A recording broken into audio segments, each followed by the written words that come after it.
Why do some people walk into a room and instantly connect with others, while others struggle to be seen, heard, or remembered? Dale Carnegie figured it out nearly 90 years ago, and the truth hasn't changed. If you want real influence, it starts with how you treat people, not with manipulation, but with understanding. Principle 1. If you want honey, don't kick the beehive. Criticism is easy.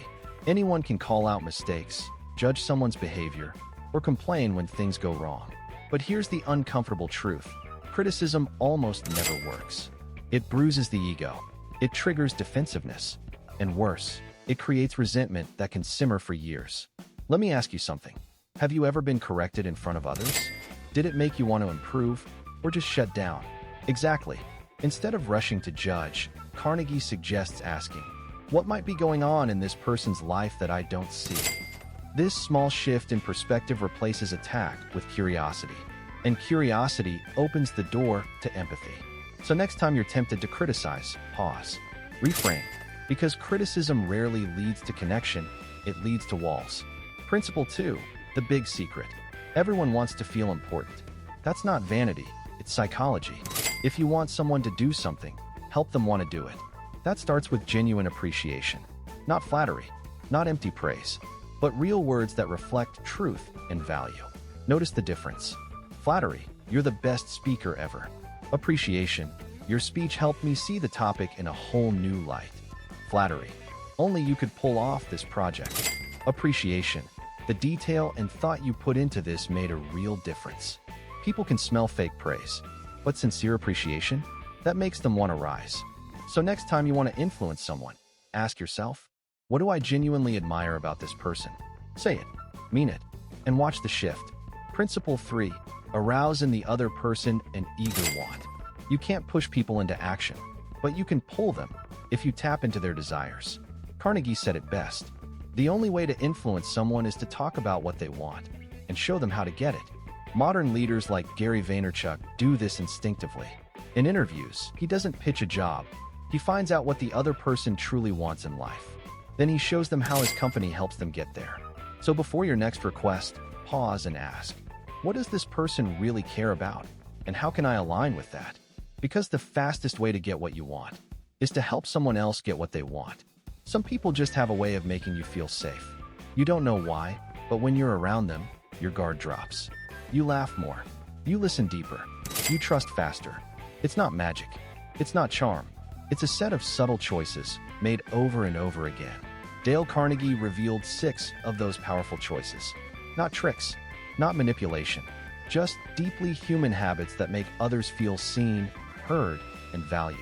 Let's explore what they are and how you can use them to build real connection, one conversation at a time. Principle 1, show genuine interest. You can win more friends in 2 months by being interested in others than in 2 years trying to make others interested in you. Sound surprising? Think about it. When someone remembers your birthday, asks about your passion, or lights up when you talk about your pet, you feel seen. We crave that kind of attention, so give it freely. Learn people's stories. Ask what excites them. Because when you care about others, they start caring about you. Back-end index pointing right, try this. Instead of waiting for people to notice you, be the one who notices them first. Principle 2, smile. A smile is a silent way of saying, I like you. I'm happy you're here. It costs nothing, but it changes everything. Carnegie called a smile the messenger of goodwill, and research backs it up. It lowers tension, builds rapport, and even makes your voice sound more warm and likable. Even over the phone, people can hear your smile. So before your next meeting, conversation, or call, pause and smile. Not because everything's perfect, but because you choose to bring warmth into the room. Principle 3, remember names. To someone, their name isn't just a label. It's the sweetest sound in the world. Forgetting someone's name says, you're not that important to me. But remembering it, that makes them feel like they matter. Train your memory. Create a system. Make associations. Even asking, could you spell that for me? Shows respect. You don't have to be perfect. You just have to care enough to try. Principle 4, be a great listener. Want to be loved? Stop talking and start listening. Not the waiting for my turn kind of listening. The kind where you actually hear what the other person is feeling beneath their words. When someone feels heard, they feel valued. and that builds trust faster than any clever joke or story. Try asking, what's something you've been excited about lately? Then really listen to the answer. Principle 5, talk about their interests. Everyone has a favorite topic, themselves. Carnegie noted that Theodore Roosevelt would study the interests of his dinner guests the night before, so he could speak to their world, not just his own. You don't need to pretend to care. Just be curious. When you speak to what matters to someone else, they remember how you made them feel, and they'll want to keep you around. Principle 6, make others feel important, sincerely. This is the golden rule of relationships. Make people feel seen, heard, and appreciated, and they'll do the same for you. That barista who remembered your order? That colleague who praised your idea in front of others? They didn't have to, but they chose to. So take the time to do the same. Say thank you. Say you matter. Say it with your words, your tone, your presence. Because when people feel important, they'll never forget how you made them feel. Have you ever tried to explain your point, only to have the other person shut down, get defensive, or double down? You had logic. You had facts. But somehow, they just wouldn't budge. That's because arguments aren't battles of logic. They're battles of ego. And Dale Carnegie understood, if you want to influence someone, you must first protect their dignity. Let's walk through the principles that make persuasion possible, without creating resistance. Principle 1, the best way to win an argument is to avoid it. You can win the debate and lose the relationship. Why? Because when people feel attacked, they don't change. They harden. Even if they say you're right, inside they're thinking, you don't understand me. So instead of trying to win, try to listen. Try to ask, could they have a point I'm missing? When you lead with curiosity instead of confrontation, people open up. They feel respected. And that's the first step to real dialogue. Principle 2, never say you're wrong. There's no faster way to close someone's heart than telling them they're wrong. You're not just challenging their ideas, you're threatening their identity. So Carnegie suggests a softer way. Say, I might be mistaken, or let's look at the facts together. This keeps the conversation focused on truth, not ego. Even your tone matters. A single eyebrow raise can feel like an attack. So be mindful not just of what you say, but how you say it. Want to open a mind? Start by keeping their dignity intact. Principle 3, if you're wrong, admit it quickly. Ever made a mistake and waited too long to admit it? It only gets worse, doesn't it? But when you own it early, with humility and honesty, something powerful happens. The tension breaks, and people respect you more. Think of it like releasing steam from a pressure cooker. It prevents explosion. Carnegie says, be the first to say, I messed up, not as a weakness, but as a strength. Because when you stop defending your ego, others stop attacking it. Principle 4, begin in a friendly way. Anger makes us feel powerful, but it rarely makes us persuasive. If you want someone to hear you, start by calming the waters. Smile. Use warmth. Begin with common ground. Try something like, we may not agree yet, but I think if we talk it through, we'll find we share more than we realize. Soft tone, strong result. Principle 5, get them saying yes early. The more someone says yes, the easier it is for them to keep agreeing. This is known as the Socratic method, asking simple, agreeable questions first. Can we agree this matters to both of us? Is it fair to say we both want a good outcome? These early yes moments disarm resistance and build momentum for agreement.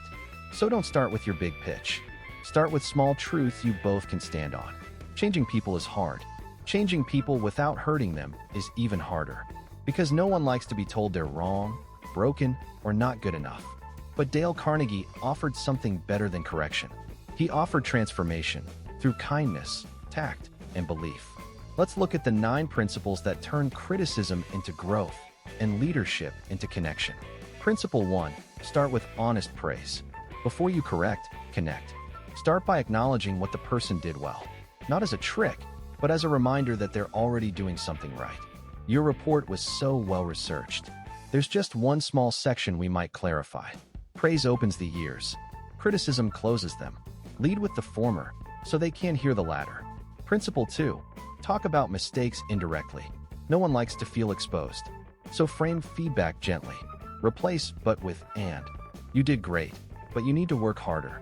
You did great, and if you keep that effort going, your results will soar. Small words shift the emotional weight. Choose them carefully. Principle 3, Admit your own mistakes first. If you want someone to accept feedback, show them you're human too. Believe me, I've made that same mistake before. Here's how I handled it. When you admit your own flaws, you create space for others to reflect without shame. Principle 4. Suggest, don't command. People resist being ordered around, but they open up when they're invited to think with you. Instead of, do this, try. What if we tried this approach together? Suggestions build ownership. Orders build resentment. Principle 5. Let people save face. Never embarrass someone, especially in public. If there's a mistake, talk about it with them, not about them. I noticed a few small issues. Want to take a look together after the meeting? Dignity is more important than being right. Principle 6. Praise every improvement. People bloom under sunlight, not shade. Celebrate progress, even if it's small. Wow, your communication in this last email was so clear. You're getting stronger each time. Encouragement fuels momentum. Principle 7. Give a reputation to live up to. People tend to become the version of themselves that you reflect back to them. So reflect the best. You've always been someone I could count on for detail. This project really needs that. When you speak to their potential, they rise to meet it. Principle 8. Make problems feel easy to fix.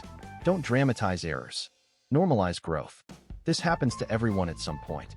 With a bit of practice, it'll feel second nature. Help people believe they can improve, and they will. Principle 9.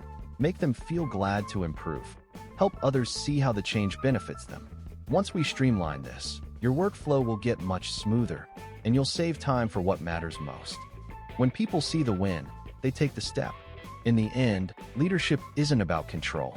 It's about inspiring growth without damage. Helping people rise, without making them feel small. If you apply these 9 principles, you won't just change behavior. You'll change relationships. And that changes everything.